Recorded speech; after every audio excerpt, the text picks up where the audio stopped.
महत्त्वाचा मुद्दा आहे. एक प्रवृत्ती अशी आहे, हं, त्यांना जातीच्या आड पण लपवतीये. हं.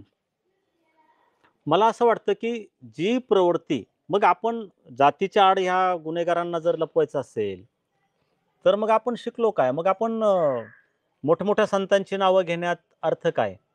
जी गोष्ट वाईट आहे ना, ती गोष्ट वाईटच आहे. जी चुकीची आहे ना, ती चुकीचीच आहे.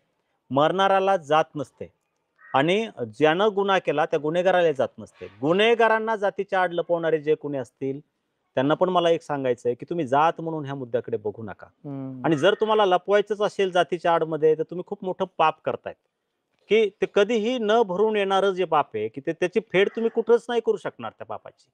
की इतक्या वाईट प्रवृत्ती आणि दुसऱ्याही बाजूला मला असं सांगावंसं वाटतं, की जेव्हा एखाद्या गुन्हेगाराची जात आपण शोधत असतो आणि त्या गुन्हेगाराला जातीच्या नजरेतून आपण जेव्हा पाहतो, तेव्हा त्या गुन्हेगाराचे हात अधिक बळकट होतात. हं. कारण नसताना एक समुदाय त्याच्या पाठीशी उभा राहतो.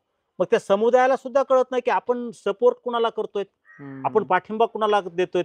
ही जी क्रूर मंडळी, हे एकाचे 2, 2चे 4, 4चे 5, 5चे 10 विचार करा, जर हे असे वाढत गेले आणि समर्थन मिळतंय, हे जर ह्या गुन्हेगारी लोकांना जर कळत गेलं, तर या देशामध्ये, या राज्यामध्ये किती सगळीकडे जो अ, हे वाढत जाईल सगळा म्हणजे स्वैराचार म्हणा त्याला किंवा हं. आतंकवाद म्हणा, दहशतवाद म्हणा, हे सगळं वाढत जाईल आणि मग सामान्य माणसाला जगणं सुद्धा मुश्कील होईल. हं. अशा प्रवृत्तीला मग चांगल्या माणसानं कामच करायचं नाही का इथे?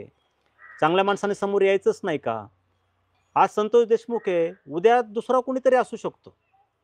या वाईट प्रवृत्तीचे शिकार अजून दुसरा कोणीतरी येऊ शकतो. हं. त्याच्यामुळे या गुन्हेगारांना कुणीही पाठीशी न घालता, यांना योग्य ती शिक्षा मिळण्यासाठी सगळ्यांनी कठोरातली कठोर शिक्षा मिळण्यासाठी सर्व जाती धर्माच्या लोकांनी एकत्रित येऊन या वाईट प्रवृत्तीला बिमोड करण्यासाठी संघर्ष केला पाहिजे.